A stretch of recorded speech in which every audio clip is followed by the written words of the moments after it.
Hi, everybody. It's Dr. Young, and welcome to another of our weekly webinars. As you know, the webinars are every Thursday between 1 and 1:30 Eastern Standard Time. And today, I'm actually going to present a webinar to you. I'm going to hopefully do a PowerPoint presentation. So if you are here with me, if you can just type in the chat box that you can hear me, since I'm doing all of this on my own today, and let me know that the audio is okay, you can hear me, and then also that you can see my presentation. It should be going live right now. Can you see that? It's awfully small. Okay, let me see. I think what I'll do.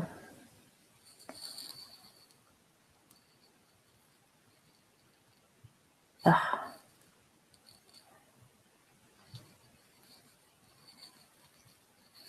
Oh, the technical aspects of all of it. So if you can type in the chat box, okay, audio is good. Can you see my PowerPoint presentation? It should say, become a more influential practice manager. Can you see that? Let me know. I'm trying to make it a little bit bigger for you. If not, I have to go to a different, okay. Let me see, let me do a different screen share. Let me stop that for a second. Hi, I'm back. Okay, let's see. Let me go to a different screen share and just share my whole desktop. Let's see if this, oh, there we are.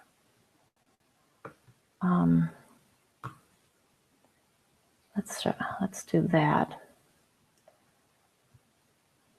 Oh my goodness. Oof.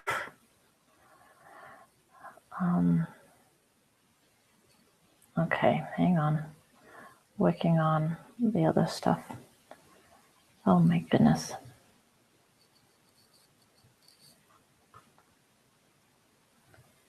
Give me just a second.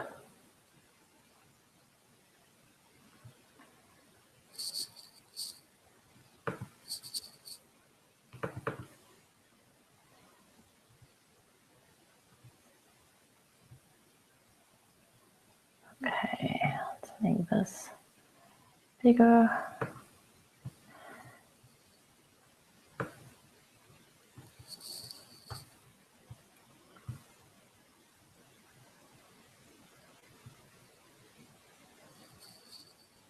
Okay.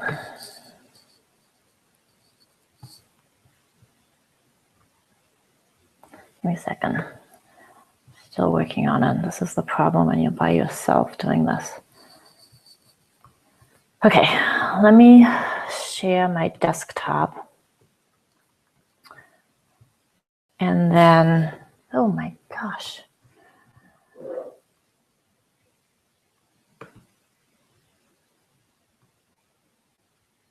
Wow. Oh, don't even know where to start.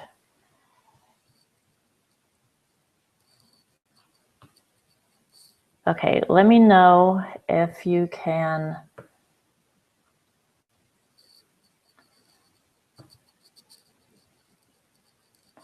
see the screen, except I can't see you.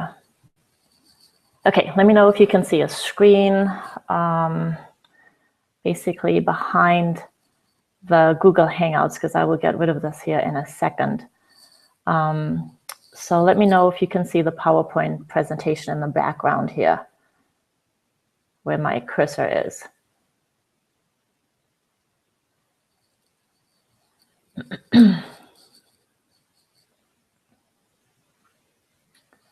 So let me know on that. If you would type in, yes, I can see. I can see the PowerPoint now. Okay, let me get rid of this and start this. All right, so you should be able to see my PowerPoint presentation. It says, become a more influential practice manager. Let me just make it a little bit bigger. Okay, let me just check with you guys one more time and make sure that you can see that. So just type in yes into the chat box. Let me check. Yes. Okay. Excellent. So because I'm sharing my screen with you, I'm not going to be able to see your questions. So let's keep that to the end. And the purpose, as you know, of these webinars is to connect you with people, ideas, and resources to help you in the veterinary industry. And I wanted to take 20 minutes today and talk to you about a common problem that I see in a lot of veterinary hospitals that I work with as a consultant and a coach. So again, if you have questions, because I can't see the chat box right now, keep those till the end, and I will get to those. For ease of this presentation, I'm going to refer to the practice manager as a she and the owner as a he. Don't consider it sexist. It's just easier for me to get this information to you within a very short amount of time. So the problem right now is that my PowerPoint, there we go, won't advance. Okay, so the problem in a nutshell is that you, the practice manager, don't have the authority to implement changes within the practice, or you feel that you're not being heard by the practice owner. It's one of those things where you think, well, you hired me to work for you and to make life easier for you, the practice owner, but I feel like you're putting handcuffs on me, because the practice owner still wants to have control of everything, which ends up feeling like you're being micromanaged, or you're not being heard, or you're not being respected, really. So a lot of practice managers fight this emotional battle of self-doubt and decreased self-worth and frustration and so on. So if this is you, then listen up, because I have some solutions for you. If this isn't you, then don't waste your time for the next 20 to 30 minutes. We'll see you on next week's webinar. So first of all, for all of those who are with me on this call, realize that this is a very common problem and you are not alone. I need you to own that. You're not alone. So let me walk you through a scenario. You have an idea that you think will benefit your clinic.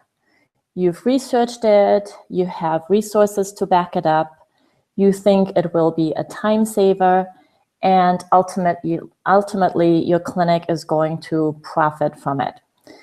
In your mind, it's a win-win situation, and you even, way in the back of your mind, you even expect to receive praise and recognition. Even if you say, no, that's never, in my mind, of course it is. We strive for praise and recognition.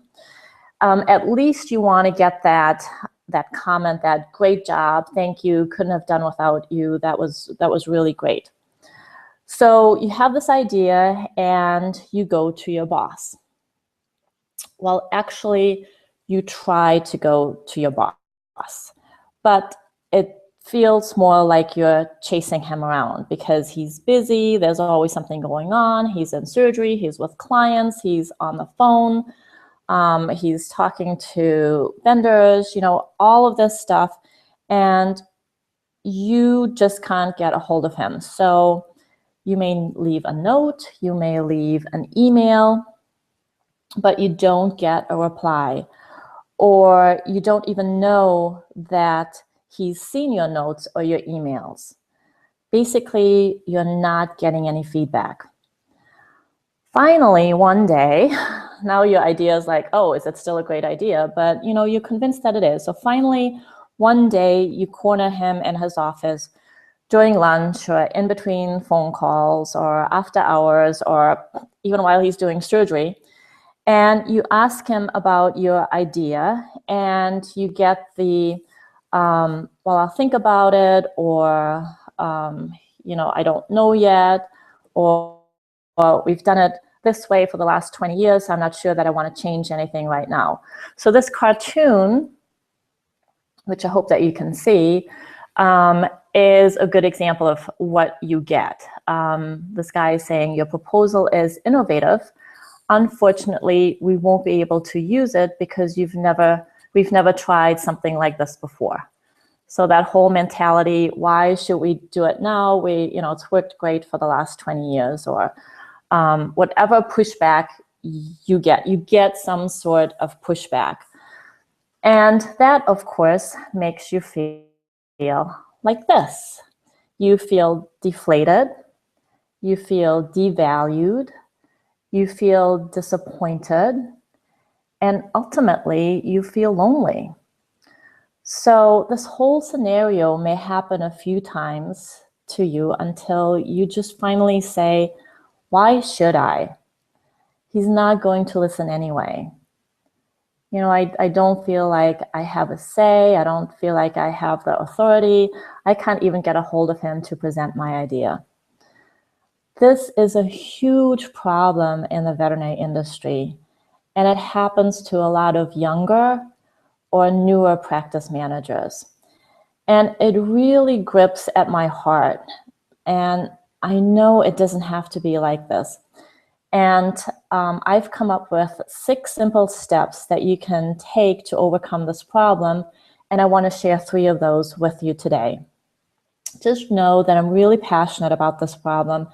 And I even have a masterclass coming up about this issue in September. And of course, I can only share a little bit about the whole problem here with you today. But during the masterclass, I go into depth into all of it, and I'll share a little bit about the masterclass at the end of this presentation. But there are 3 steps that we're going to talk about today. You want to find your voice, you want to set your boundaries, and you want to push the yes buttons in your practice owner. So number 1, finding your voice. Have a sit-down conversation with the practice owner before you do anything else, before you have more ideas, before you come up with more ideas that you want to implement, before you go into any more continuing education seminars, and before you study more things. Just have a sit-down conversation with him and learn what is expected of you. Ask the specific questions. What exactly is my job? What do you expect of me? And then the huge question is, how can I be of help to you? What do you need from me to make this clinic run better? That's a huge one.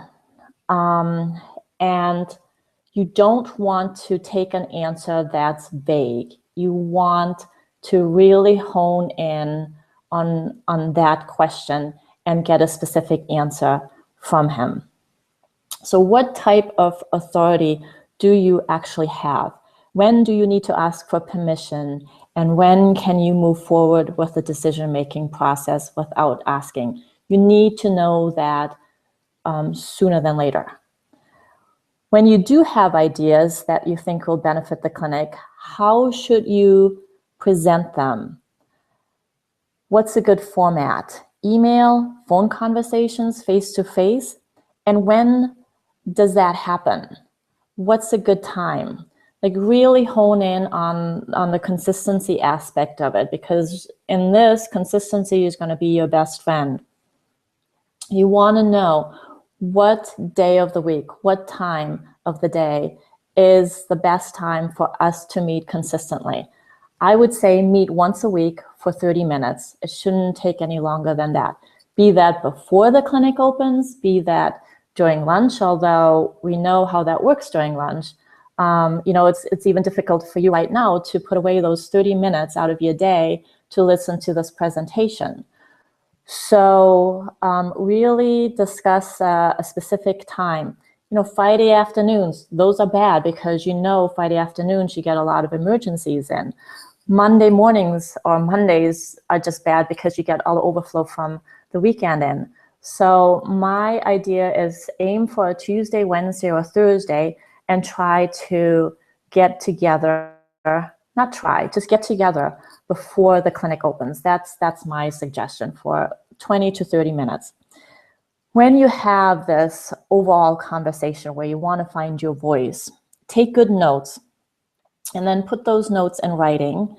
Go over them with your boss so that both of you are on the same page. I don't care if you take the notes and then put them in an email format and send them to him and ask, is this what we talked about? Because when he reads it, he may think that, I didn't say that, even though you heard it. So it's really, really important that you have follow-up on this first sit-down conversation that you have with him to find your voice. The next thing is to set your boundaries. In your conversation about your job expectations, discuss your hours.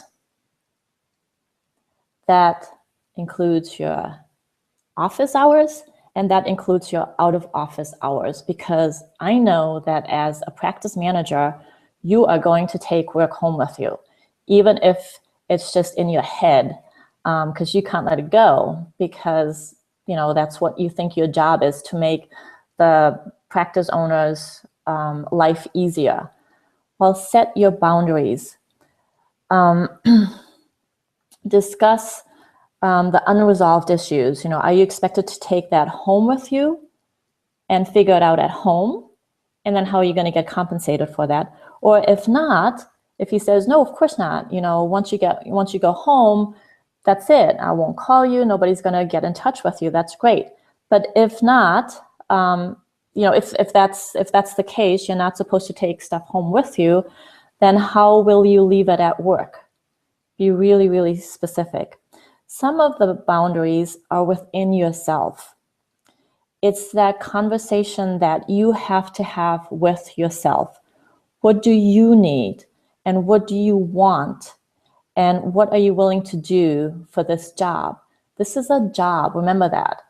Because a lot of times it starts out as a job, and then as you get involved in it, and you're such a giving person and you want to help out in every aspect, the job turns into a life. It just takes on a life of its own.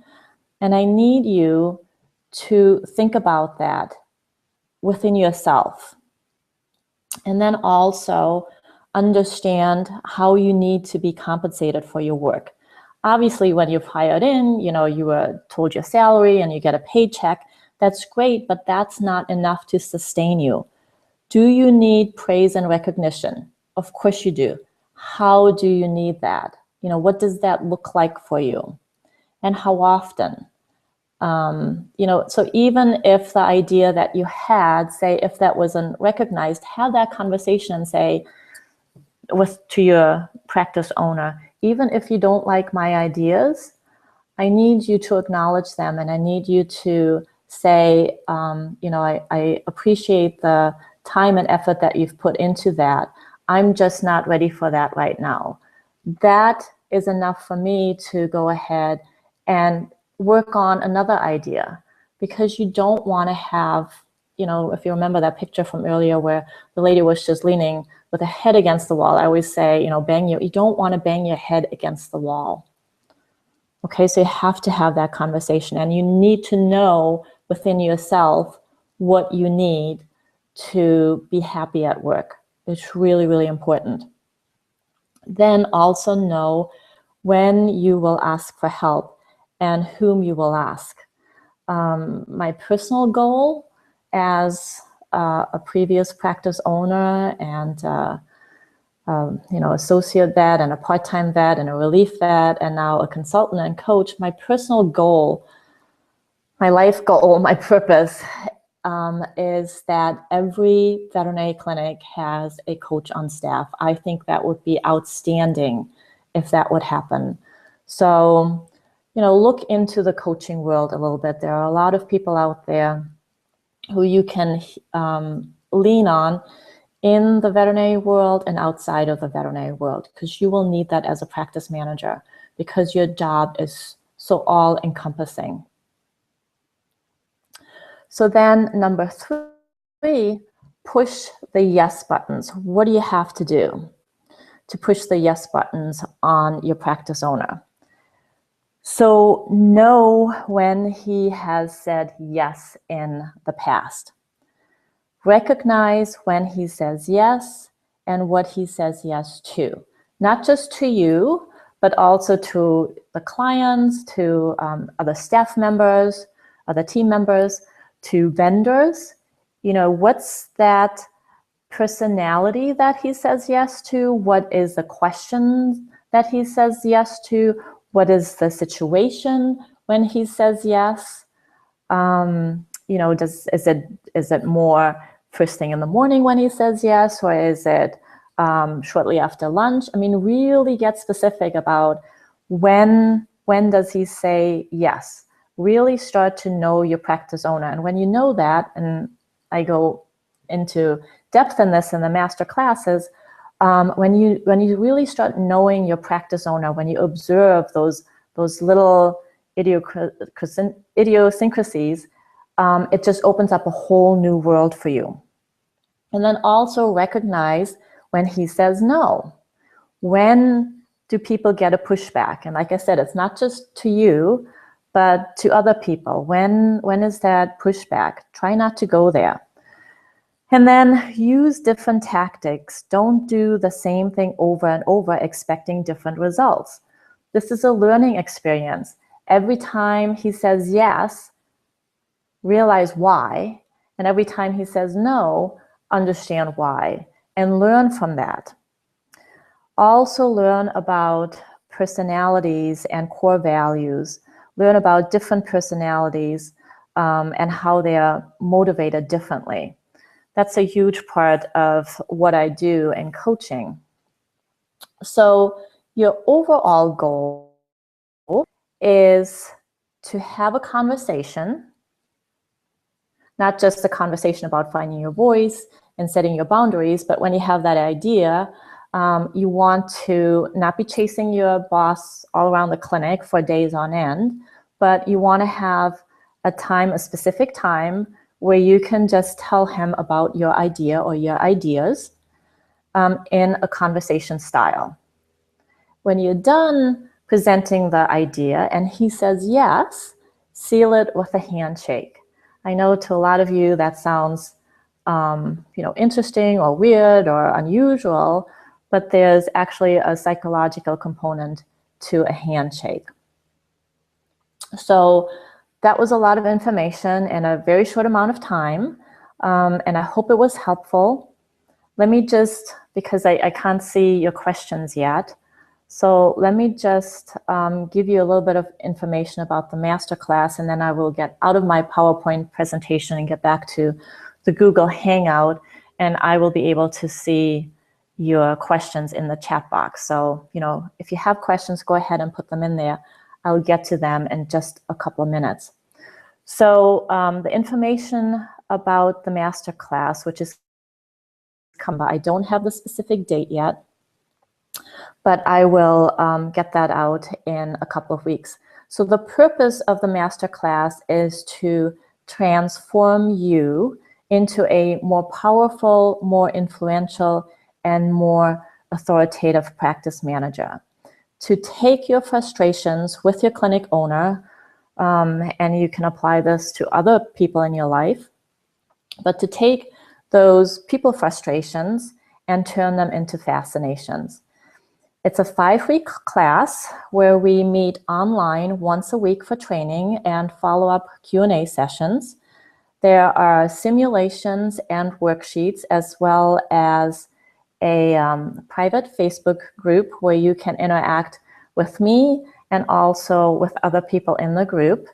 So other practice managers who've signed up from all over the United States or even the world. I have several people from Australia that listen to these webinars, and actually I have a presenter in September, the end of September, who's from Australia. So really our group is growing and it's becoming international, which I think is really cool.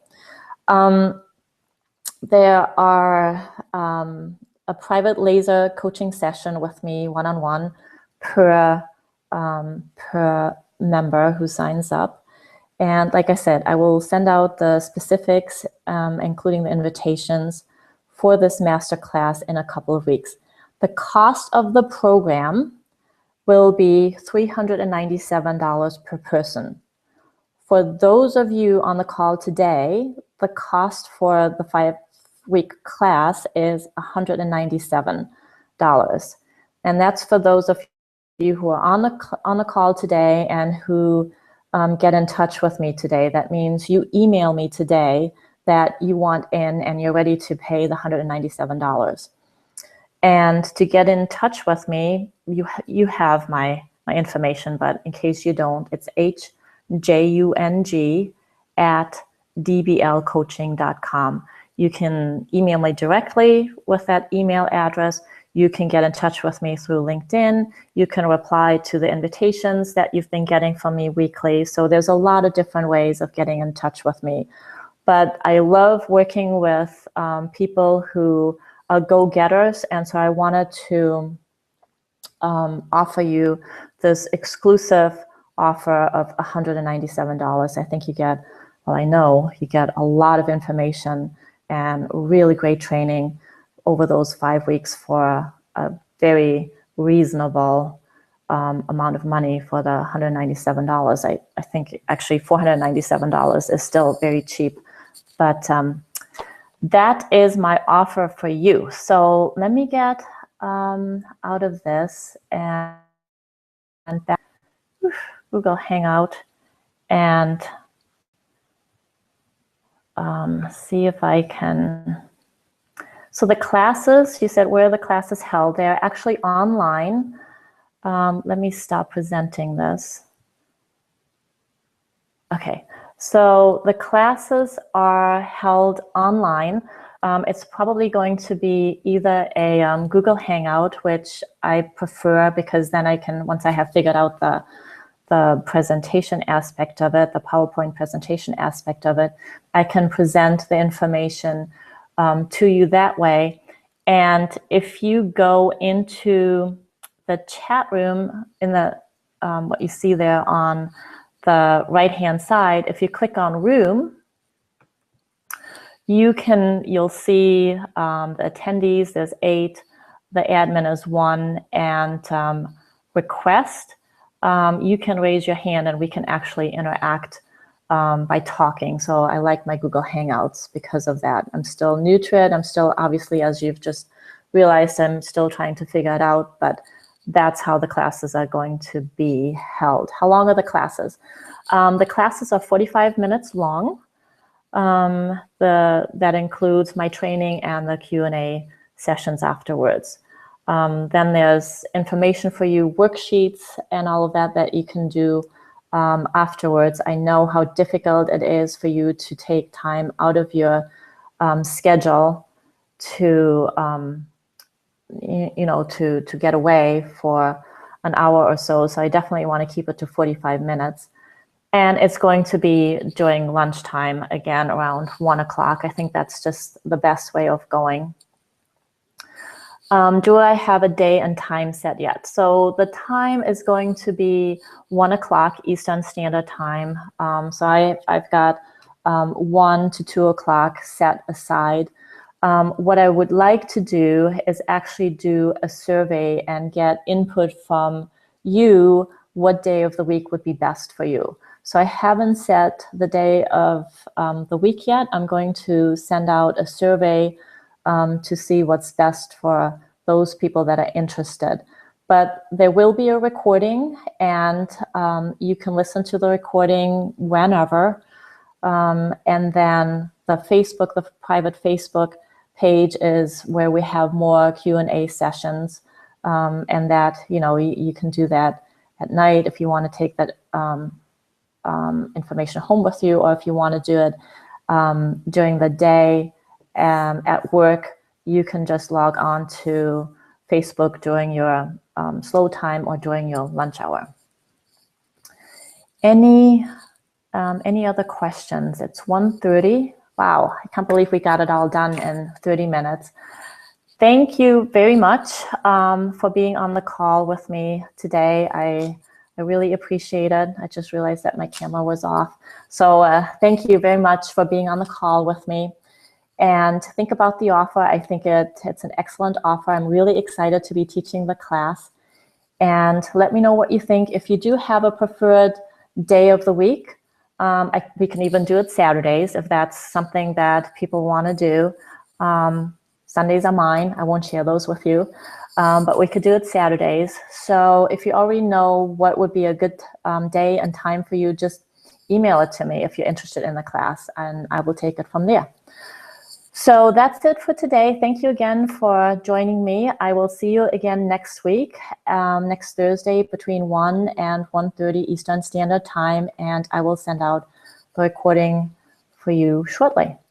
Thank you. Bye, everybody.